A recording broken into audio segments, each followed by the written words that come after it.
Support for this podcast comes from St. Alphonsus Orthopedic and Sports Medicine Clinics, with physicians, physical therapists, and trainers who treat sports and performance-related injuries, with locations across the valley. More information on services and locations at stalphonsus.org/stay active. It's the Connector Idaho Daily News from Boise State Public Radio. Good morning. I'm Troy Oppie, filling in for George Prentice on this September the 4th, Thursday morning. Glad you're with us. Today, no criminal charges for the Pocatello Police officers who shot a teenager this spring. Canyon County is looking to change its animal shelter services provider after the West Valley Humane Society said it needed a huge budget increase to continue services. And Valley County commissioners get an earful over plans to drastically reduce the area of impact around McCall. Those stories and more this morning on The Connect.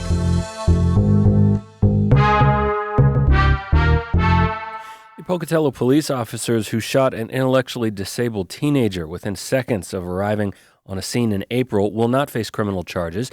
Here's Julie Luqueta with more. In a letter released Wednesday, Deputy Attorney General Jeff Nye wrote the state would not pursue charges as it could not prove they violated the law. On April 5th, 4 Pocatello police officers responded to a domestic disturbance call. In a video captured by a neighbor, 17-year-old Victor Perez is seen laying on the ground holding a large knife.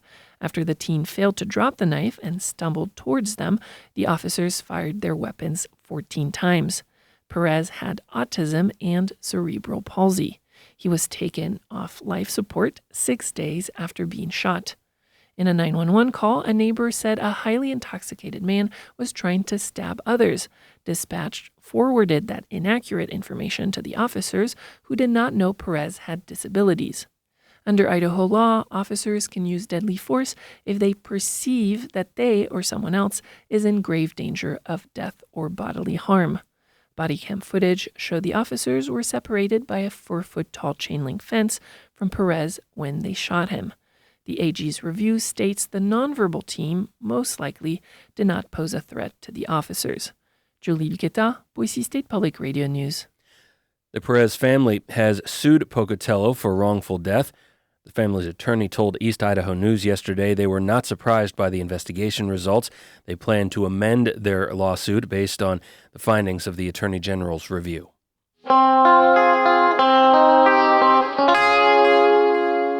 Some sad news for classical music lovers in Boise now. Robert Franz, artistic director of the Boise Baroque Orchestra, has died. The group announced his passing from cancer in a statement yesterday. Franz came to the Baroque Orchestra in 2019 after spending 11 years as music director at the Boise Philharmonic. He served the Baroque Orchestra alongside other roles as music director for both the Windsor Symphony Orchestra and the University of North Carolina's School of the Arts Symphony Orchestra. He also appeared as guest conductor for orchestras coast to coast. He died September 2nd at the age of 57.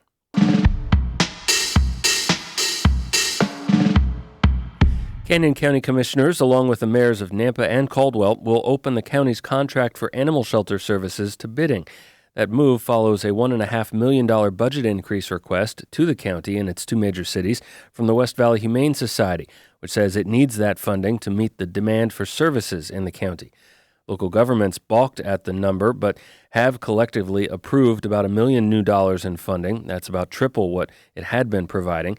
The shelter has previously been buoyed by about $500,000 from nonprofit Best Friends Animal Society, which funds no-kill shelter operations.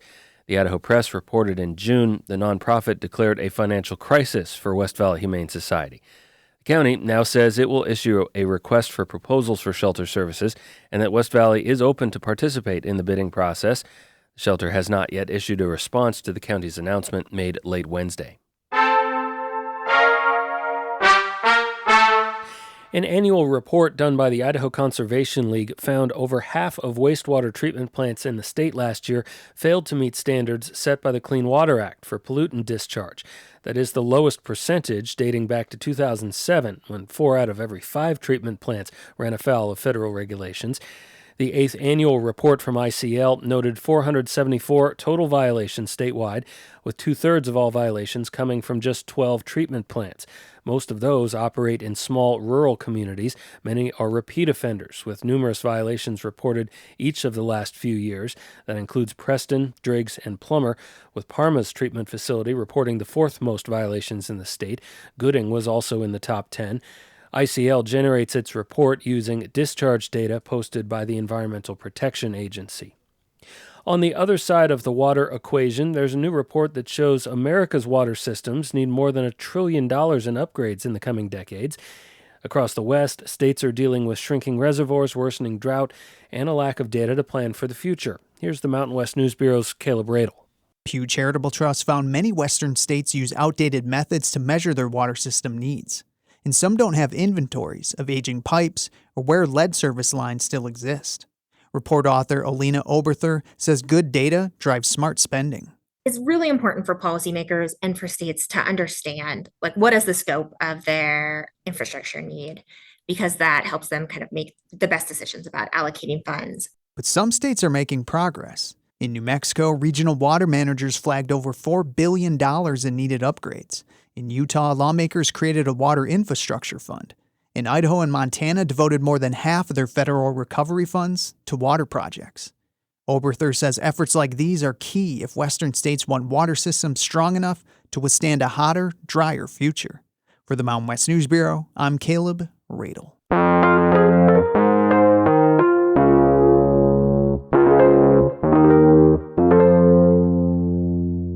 McCall area residents sounded off yesterday on Valley County's proposal to dramatically reduce the size of McCall's area of impact.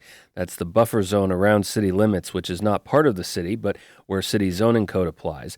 The state of Idaho in 2024 issued new rules for impact areas, and Valley County's interpretation of those new rules has frustrated McCall officials. Here's Mayor Bob Giles at Wednesday's public hearing held at the McCall Library. In just the last 23 years, the land area within McCall city limits grew by approximately 50% due to annexations. McCall is expanding infrastructure in ways that directly support the area of impact criteria. Voters approved a bond measure to double our water system capacity in the next 2 years. Valley County's impact area proposal does not appropriately factor in those changes, he said. Residents are split. Many in the current impact area like the change because they'll get more freedom to develop or use their property as they want. Others say that freedom could lead to unprotected waterways and harm the scenic byway, in addition to other concerns. Valley County Commission Chair Sherry Maupin says county oversight of development would not be a free-for-all. There's an automatic assumption that the city is going to do this better than the county, and I just don't know that I agree with that assumption. We have multiple water bodies in Valley County that we're all trying to protect. We have ordinances around those. Help us strengthen them. I, too, am concerned about the scenic byway. Commissioners did not vote on the issue last night, putting off deliberations and a final decision to September 11th during a regular business meeting at county headquarters in Cascade.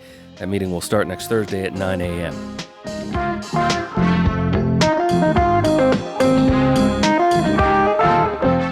And that's your connector for this Thursday morning. I'm Troy Oppie. I'll be with you again tomorrow morning for your Friday, and George Prentice is back with you this coming Monday. Our news director is Sasha Woodruff. Our digital strategy manager is Lacey Daly. Our general manager is Tom Michael. Make it a great day.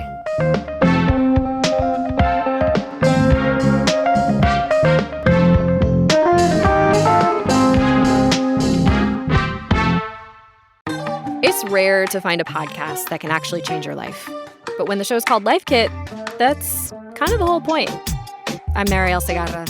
3 times a week on the Life Kit podcast, we guide you through a topic we could all use help with, from personal development to healthy living to managing your dinero, with takeaways so you can start living what you learn right away. Escucha el Life Kit podcast from NPR.